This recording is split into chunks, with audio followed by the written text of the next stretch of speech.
Hi everyone, welcome to Things Lucy Reads. I'm Luce and this is my May wrap-up. So these will be the books that I read in May that I didn't read for Bout of Books.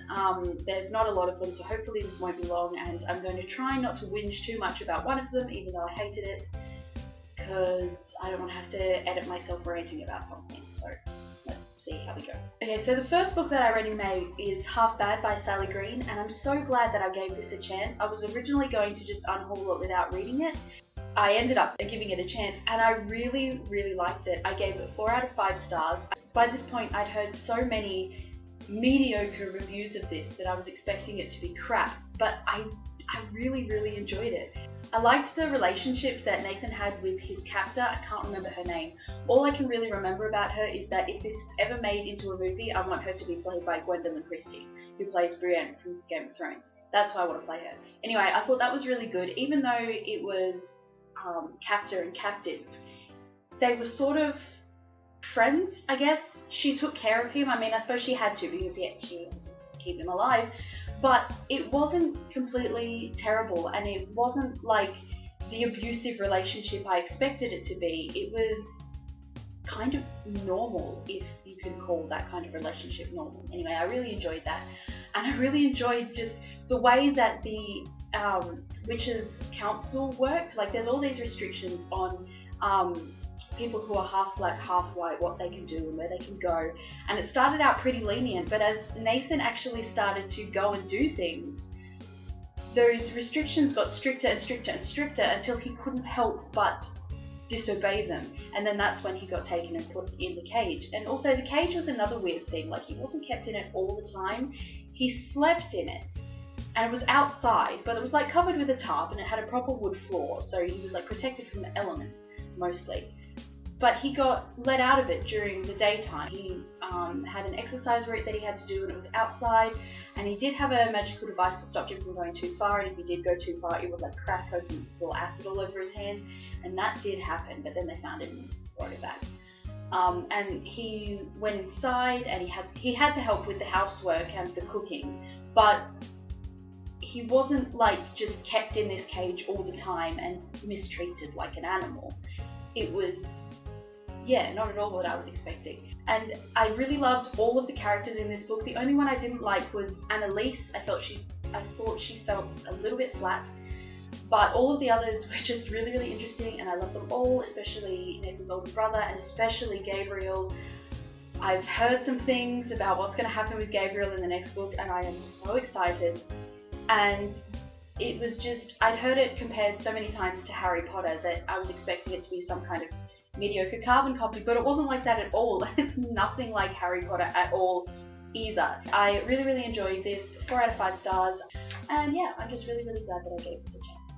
And then the next book that I read was Rat Queens Volume 2 by Curtis J. Beebe. I read this because it was available as a Read Now title on NetGalley, which was really exciting because I love Rat Queens. This was a pretty good volume. I don't remember too many of the details because I read it so long ago, but the world was suddenly besieged by these tentacles coming from the sky, which turned out to be tied to the religion of the Rat Queen with the dark skin, whose name I can't remember. It was tied to her religion and her past, and we met some people from her past, and we got the backstories of the 4 Rat Queens that we didn't really get in the first volume, but they were in this, so we got to learn more about them and their lives and what brought them together, and it was just really, really interesting, and I just love that series so much. I gave that 4 out of 5 stars as well. The next book that I read, which is one that I started during Bout of Books and then finished off, and it is the first volume of Ouran High School Host Club by Bisco Hattori. I gave this 4 out of 5 stars. I really enjoyed it. It's pretty close to the anime, so it was just like rewatching an episode of that.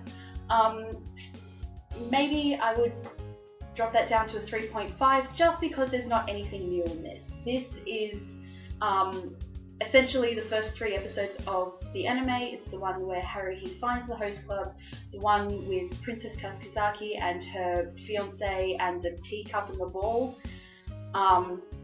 and the third one when Renge arrives and wreaks havoc. So I had seen those episodes so many times that I already knew how they were going to go and I knew what was going to happen, but I really did enjoy reading about them anyway.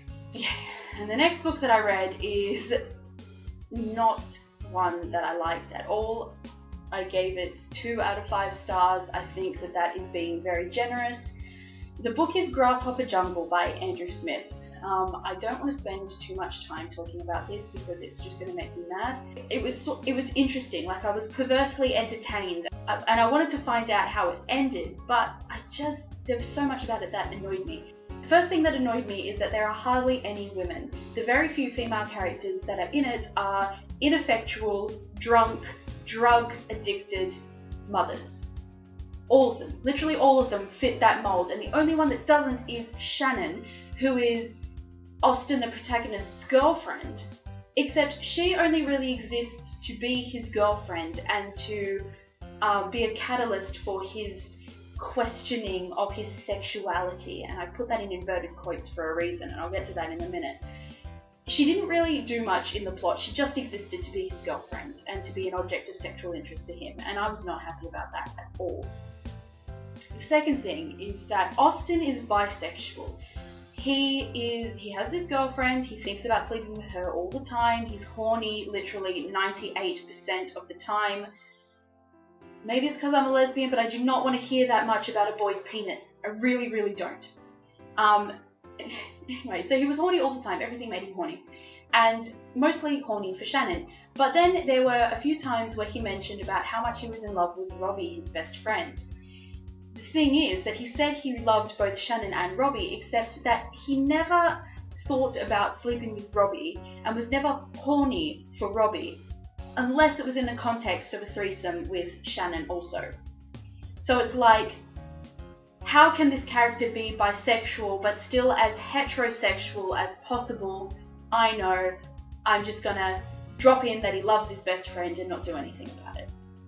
And it's not even that there's a difference between sexual attraction and romantic attraction, because there is, but there is not enough understanding of the finer nuances of human sexuality in this book to be proof of that theory. I think it's just that Andrew Smith tried to make a character bisexual, got cold feet halfway through and chickened out. There was one point in the novel where Austin was at Robbie's house. They'd taken Robbie's mum's Xanax, they were drinking, they were high as fuck, and nothing happened. And it's like, you can write about giant grasshoppers having sex extremely graphically, which he did, but God forbid Austin is sexually attracted to his male best friend. And the word bisexual was used once by Austin to describe himself, but he was joking, and immediately after that his thought process was, I don't think I'm bisexual. That's exactly what you are, mate. That's exactly what you are.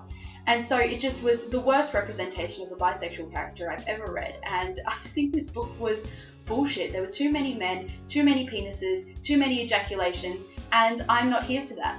I gave it 2 out of 5 stars. I think it sucked. I will be reading Winger because I'm a masochist and just because I want to hate him a little bit more. But I've not heard good things about that book either, and I'm not really looking forward to it.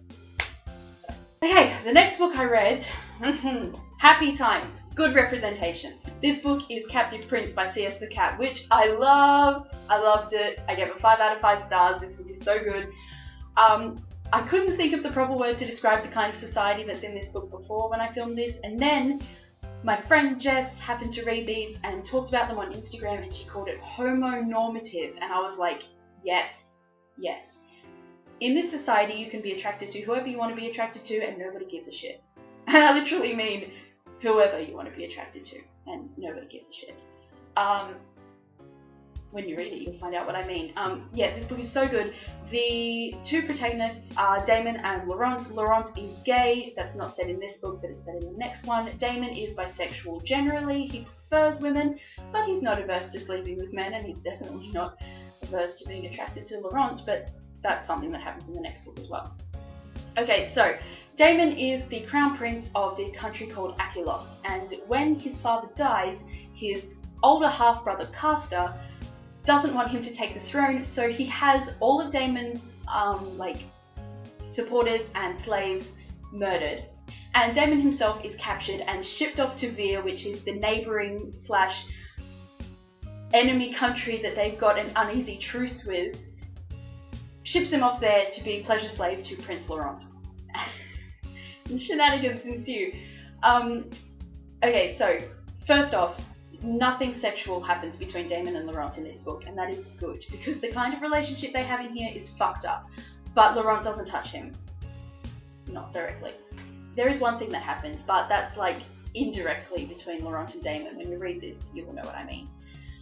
No one really knows who Damon is. The official story is that he's an ex-soldier who was sent as a slave to Lear as punishment.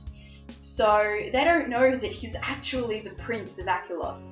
And so he has to kind of really keep his wits about him and not kind of let out who he is, because in the war that happened directly before the truce, Damon killed Laurent's older brother Auguste, and so Laurent hates Prince Damianos, and if he found out that that's who Damon was, he'd probably kill him very slowly, very painfully. There is a pretty long list of trigger warnings for this book. The society in Lear, especially the court, is fucked up. And I really mean that. It's fucked up. I will put a link to that down below. The author put a list of all possible trigger warnings on her blog, and it's pretty comprehensive. I do acknowledge that this book will not be for everyone, but none of the really sexual, icky stuff happens between Laurent and Damon. That is not the kind of relationship that they have. And also, all of the icky things that happen in this book are completely not present in the next one. So even if this book really bothered you, it's definitely worth reading on, because the second book is even better than this one. Anyway, I really love this book. It's everything I've ever wanted out of fantasy, and just, it's so great, and the fandom is so great. All of the fan art is wonderful, and C.S. Pacat herself is amazing. She always replies to people on Twitter, so if you can send her just comments about the work and she'll reply to it, and it's so great. And also, just a note, the official ship name for Damon and Laurent is Lorianos. I'll put that on the screen. My friend Chiara was talking to CS Pacat on Twitter about ship names and one that she thought of, and then she said, oh, my friend Lucy thought of Lorianos, and CS Pacat was like, oh, I really like that one. And I was like, yes. And then so I happened to put that on Tumblr, and one of the most famous people within this fandom and also within the Star Trek fandom reblogged it and was like, Lorianos, yes, I like it. And I was like, I'd like to thank the Academy. So it was amazing. And yeah, so Lorianos, that is the ship name. You should definitely read this if this sounds at all interesting to you. I absolutely loved it, and I'm running out of coherency, so I'm going to stop. That is all for this wrap up. It's already super long, so I'm going to leave you, and I will see you in my next one. Catch you later, guys.